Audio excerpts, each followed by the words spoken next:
Olá pessoal, como é que vocês estão? Bem, hoje a gente vai continuar falando sobre o livro Medéia, o Amor Louco. E aí, como é que tá a sua leitura? Você tá lendo? Tá gostando? Olha só, hoje a gente vai comentar o capítulo 3 e também o capítulo 4, tá bom? Então pega o teu livro aí, que eu vou falar a respeito do enredo e também comentar algumas temáticas e também a respeito da linguagem, que a gente consegue perceber aqui através desses dois capítulos, tá bom? Então vamos lá. O capítulo 3 se chama Amigos Estrangeiros. Como vocês devem ter observado, nessa imagem, mostra que várias pessoas em frente ao palácio. E é exatamente isso que esse capítulo vem mostrando pra gente. Porque aqui Medéia continua em muito sofrimento por conta do que aconteceu, né? Por ter sido deixada, por Jasão ter abandonado a esposa e também os filhos, né? E aqui a gente percebe então que ela está ainda com muito ódio e a ama sempre tentando acalmá-la, tentando trazer um conforto de alguma forma, ou através das palavras ou de outra forma. E aí eles começam a discutir, a ama e o outro criado começam a discutir a respeito da possibilidade dos inocentes levarem a culpa, né?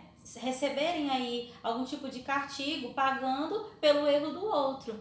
E isso traz uma reflexão pra gente, quando na página 26 diz assim, esse ódio não tem limites. E aí o texto nos fala, a ama prosseguiu. Talvez os inocentes acabem de fato pagando pelos devedores.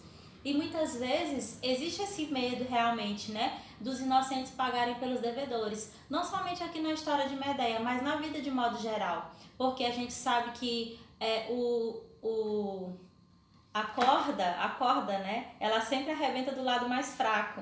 E isso é um ditado que acaba sendo levado aí por muitas situações, por conta do medo dos criados, dos empregados, enfim, da vida de modo geral, as pessoas levarem as culpas, né?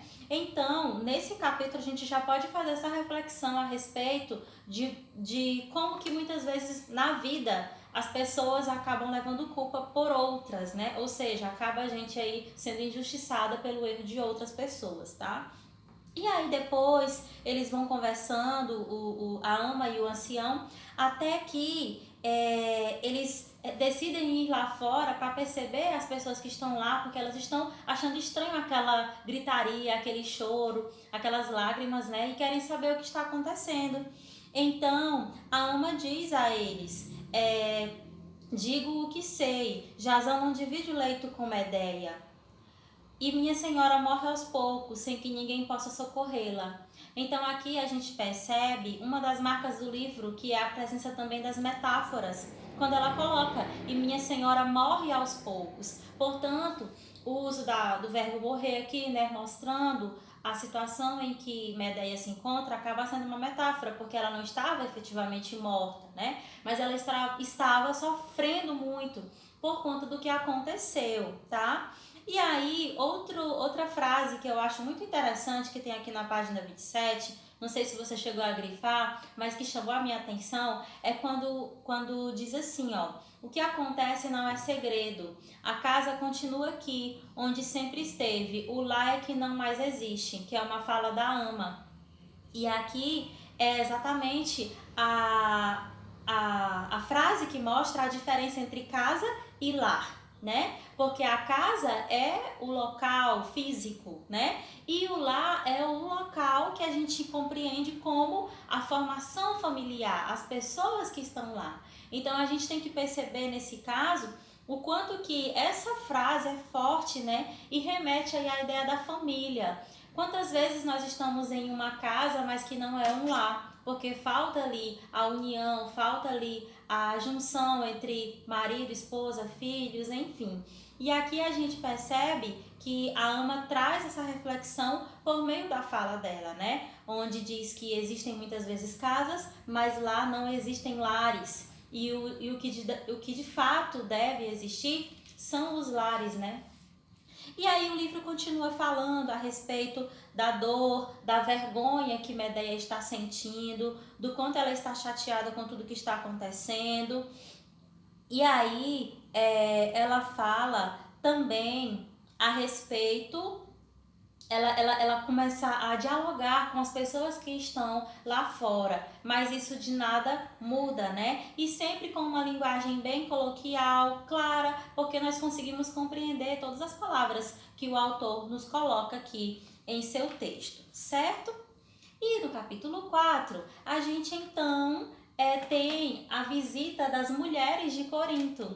No capítulo anterior, que fala amigos estrangeiros, é porque as pessoas, de modo geral, de Corinto foram lá vê-la, né? Quer tentar ver Medeia, mas não deu certo, ela não quis ver ninguém. Já no capítulo 4, o interessante é que o autor vem colocar pra gente aqui as vozes de mulheres. A Ama consegue dizer para a Medeia que as mulheres estão lá se solidarizando com a dor dela, querendo vê-la. E enfim, ela se levanta, toma um banho, a Ama penteia os seus cabelos, enfim, ela começa ali a reagir, né, diante de toda a dor que ela está sentindo, diante daquele sofrimento. E aí, ela então aceita receber as mulheres. Inclusive, uma frase forte que nós temos aqui é na página 32, onde mostra um ditado popular, que fala assim: não há bem que sempre dure, nem mal que nunca se acabe. E aí, esse ditado mostra justamente que essa felicidade que Medeia estava tendo no casamento, ela não foi para sempre.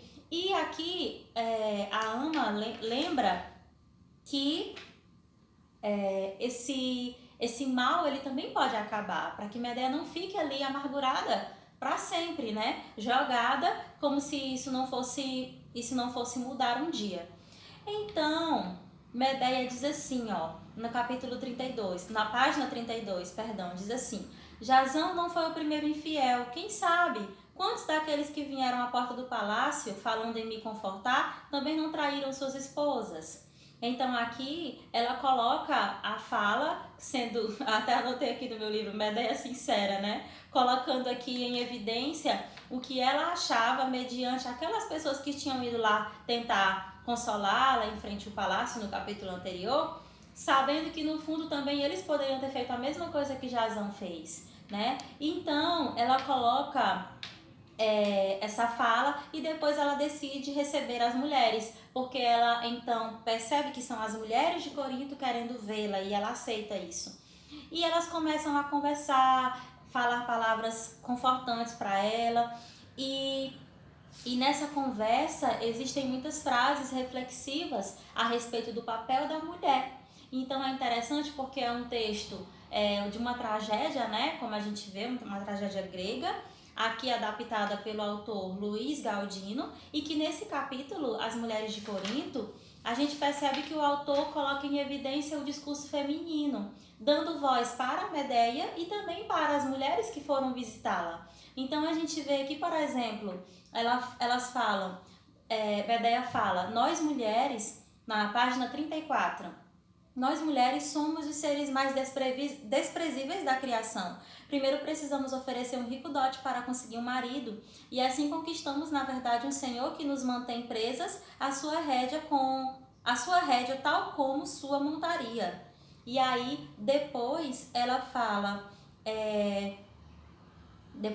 assim: desconfio que nunca chegamos a conhecer nossos maridos.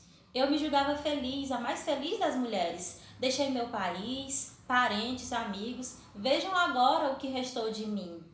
E lá na frente, ela tem um diálogo que me chamou muita atenção, que diz o seguinte: enquanto ela levantava os braços como se para mostrar o peito aberto, a porta-voz das mulheres voltou a falar. E aí a porta-voz das mulheres que foram visitá-la disse assim: a mulher nada pode, porque os deuses assim nos fizeram. Abandonar o marido é impensável.